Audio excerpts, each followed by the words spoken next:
I'm wondering if you can talk about the history of Russian disinformation campaigns. Under Soviet rule in the 50s and 60s, as a godless state, they went for America's left flank, which was idealistic youth who were disillusioned with capitalism, etc. In the 2000s, under Putin, they began to value mirror our right flank, feigning pro-gun, anti-gay, and Christian beliefs. How can we help folks understand that authoritarian rule poses a greater threat than do fellow American Democrats? I think you're exactly right about Russian use of propaganda. It has a long and sordid history. It's important for Americans to realize that the Russians aren't partisans. They're opportunistic. They view the world in zero-sum terms. What's good for Russia is bad for America, and what is good for America is bad for Russia. And so fundamentally, they want to undermine our democracy. Putin is terrified of these color revolutions that swept the country and forced rulers out. Threw out one of the Ukrainian leaders. It's one of the reasons why he's so fixated on Ukraine, on his border. If Ukrainians can enjoy democracy, it causes Russians to ask themselves, why can't we?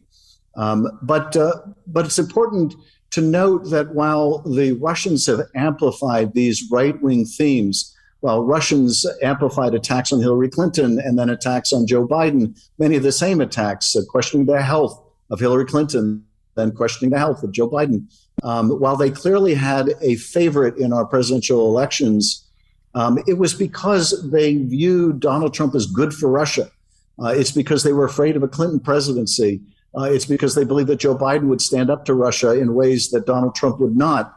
It wasn't because they're Democrats or Republicans. They're Russians. And first and foremost, they just want to set Americans against other Americans. So that took the form of amplifying false claims of election fraud. It took the form of, inserting itself into the fight over gun rights or immigration. But we need to realize it for what it is. They do not have our best interests at heart. And we need to defend our fellow democracies and stand up to authoritarians. And that means we need to do it at home and we need to do it abroad. And so I do think that all of us that grew up in the post-World War II generation came to take democracy for granted and failed to realize that every generation has to struggle to keep it alive. And we need to struggle to keep it alive in this country. Are you at all uncomfortable with this new unholy alliance over the last couple of weeks between Putin and Xi and whatever's going on behind the scenes there? Should we be concerned about that, or is that just a public relations ploy by Putin? No, we should be very concerned about it, because I think what's at the root of it is China is watching Russia, Ukraine, and the world reaction with an eye towards potentially invading Taiwan. And so China is looking for an ally in Russia for the day when they may choose to invade. And I think President Xi thinks if he is critical of Russia invading its neighbor, then will the Russians be critical when they invade, if they invade Taiwan. So it's very transactional. And I do think both because we need to defend our Ukrainian democratic ally, and this is the biggest threat of military force since World War II, with Russia trying to once again remake the map of Europe by dint of military force.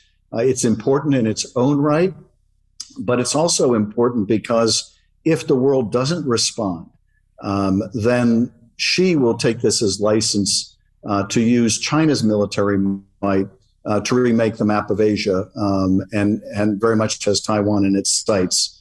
So I don't think this is merely, making nice or just a press opportunity. I think it is we'll look the other way while you invade your neighbor if you look the other way when we invade ours. Oh, that's so interesting. Wow. Do you believe that COVID has been weaponized to divide us?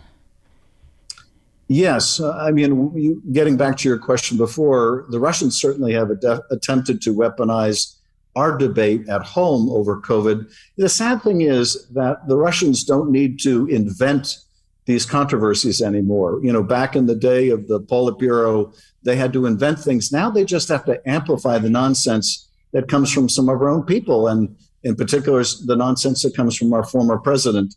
And it's a terrible tragedy. We've now lost 900,000 Americans, 900,000 of our fellow citizens. And so many of them did not have to perish from this terrible plague.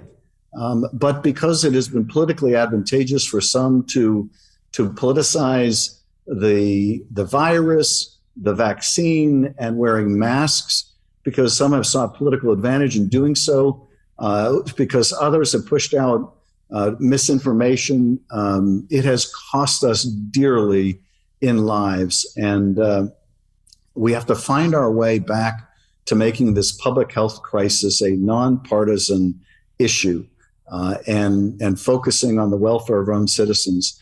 We just had an altercation here in Congress today with a Republican member who accosted a Democratic member when she asked him to follow the rules and wear a mask, which we're trying to do while the Omicron has still been so high here in DC, and the Hill has been, unfortunately, a hotspot. So the decibel level on this is way off the chart, and it is just, I think, making us less safe as a country.